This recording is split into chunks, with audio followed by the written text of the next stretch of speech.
Good morning and welcome back to our Morena Terrace project. It is a brisk morning today. We're still getting used to fall weather coming in. We got spoiled with a bit of warm weather late in the year, which always leaves you unprepared for the cold. But now it's here, we've got to be ready for it. And our masons got done with the brick and stone work just in time to beat the cold, so we don't have to worry about putting additives in with the mortar to keep it from freezing.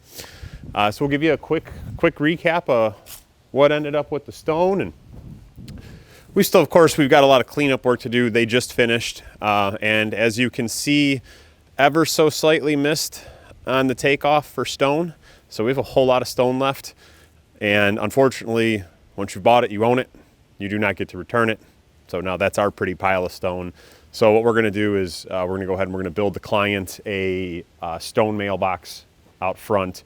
And then we're going to just give all the stone to our client for this house because he's going to build an outdoor kitchen in the back of the house either next year or the year after.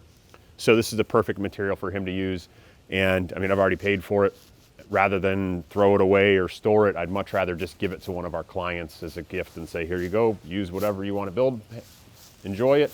The one thing I'm hoping we can get rid of is we almost have a full stack of brick left, and that's not a custom order product. They usually stock that at our local brickyard, so there's a good chance we can get that one back. But you'll see we did stone all the way to the top of the entryway, and with the stone we wrapped this whole side.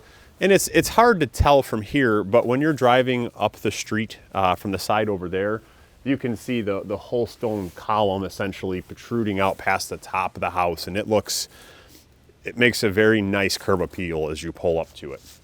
There's one last thing that we have to do, and we have to get the limestone sill plate in for the door.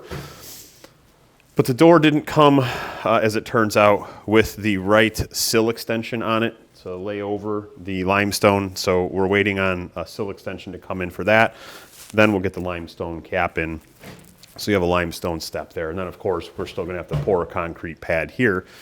And speaking of concrete, with some of the delays we've taken and with our utility companies being so late to the party to bring their power and gas service in, we couldn't pour driveways here until they were completely done. And by then it was a mad rush by all the flat work guys in the area to beat the cold. And we don't want to pour flat work with the risk of freezing temperatures, which they're going to be freezing temperatures overnight for the next couple weeks is the forecast. So we're going to wait until spring to pour the flat work here for the driveways. We're going to pour the stoop because below this, as you guys know, is open to a vault room in the house. So we've got heat under there, and we're just going to do concrete blankets on top of it for about a month to keep it safe from the cold and let it cure. That way they have the landing done and finished, and then we'll come through and we'll pour the front drive, the side drive, and the whole rear pad all as soon as the ground thaws in spring. You got to wait for the ground to thaw. You do not pour concrete on frozen ground. That is a surefire way to guarantee that when the ground thaws, and you will have a whole world of broken concrete on your hands. So we'll avoid that. Let's take a hop inside the house. And we have just a little bit of work left with the tapers. They're pretty much done out here. They got a little bit of sanding work in the garage to do. And they think they're going to be done on Monday.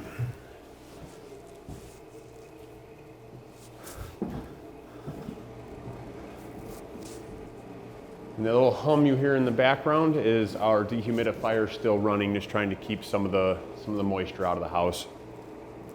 But they're pretty much on to just touch up a couple little final spots of mud and sand everything. They've been on site for about a week and a half, and they've moved at a really good pace. 3 guys kind of knocked this place out quick. And, you know, I could kind of tell that they're done with all the big stuff because all their equipment is pretty much out of the house, and they told us they're going to be back Monday to break down what we have dubbed the dance floor. So it's an exciting time when the dance floor gets to come down. You finally get to feel the space as a whole and kind of feel what the natural light's going to be like in here. And I know the clients are going to like it when they walk in for the first time and see that wide open. I know I'm going to be excited. So I mean, we walked you guys through and we did drywall. We kind of talked about that. If you haven't seen that video, check it out. It'll be probably the video before this one that went up. And if you guys are liking the process of a home being built from scratch all the way through to completion, if you're enjoying the videos, do us a favor, hit that thumbs up, smash the subscribe button, and ring the notification bell. Helps us out a ton with YouTube's algorithm on getting our videos to show up in the search feed for more people. And if you haven't checked out our Winterberry project, which I accidentally called this project when we started today, check that one out too. Really cool spec house we're building. That house is gonna have kind of more of a modern touch and feel to it. And we're doing kind of some different stuff with materials there since it's a spec project and we can kind of throw the budget to the wind a little bit on it. So we're just gonna do just a quick walk through the master suite. Not a lot's changed except for, you know, a bunch of drywall mud and tape all over the place. And you see this room has probably the most natural light out of any room in this house. And it's just a nice room. I like it, especially now. And again, every time I'm in here, I say I just want to peel the film off the windows. We're so close. When they finish with mud and tape Monday, our painters are going to be in right behind them. They're shooting for Tuesday, but it might be Wednesday before they get out. Spray the ceilings in, get everything primed, and get a base coat of color in here. That way we can jump on floors and start getting floors rolling. But as soon as we've got everything sprayed in with color, that film's coming off. I want to see the view out of here unobstructed. And I would, you know what, we got one thing to show you upstairs. We're going to try and squeak past the dance floor. Hopefully the camera guy doesn't drop his camera and whack his head. And it is warm in here, bundled up for being outside. Oh.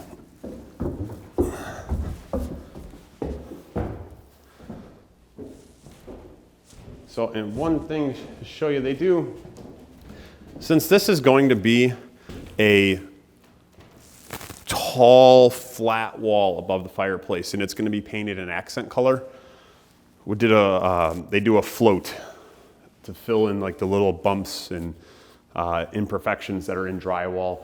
So this is a full float wall, so it'll be perfectly smooth when light shines on it, and with that accent color of paint. And that accent color is going to carry around on the face of the soffit, this upper one, and on this lower one here. It's going to give a little bit more depth to the ceiling and kind of pull some of that color out of there as well. The one thing I want to show you that we didn't get to show you before was insulation above our, in our attic spaces. So the guys came out and we blow in R50 in all of our attic spaces. I think up here R34 is code, but we just do R50 across the board. It's not a big cost difference.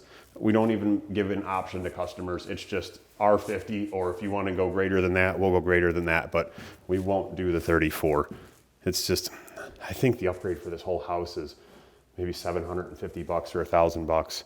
It's well worth it in my opinion. So we just did normal doors to get into the attics instead of having the small little scuttles. That way, our client wants to turn some of the space into usable storage, and it's just a lot easier to walk through a door than it is to go through a scuttle, because to get to the main attic on top of the house, we did have to do a normal scuttle, which is just up top of me here. And that's just, they're not fun to get through. They're a little 2 foot by 2 foot box. So thank you for stopping by the channel for this update on the Morena Terrace project.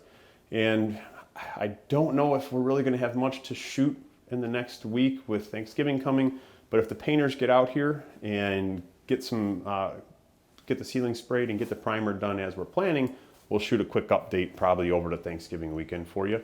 And we appreciate all you, and give us a subscribe.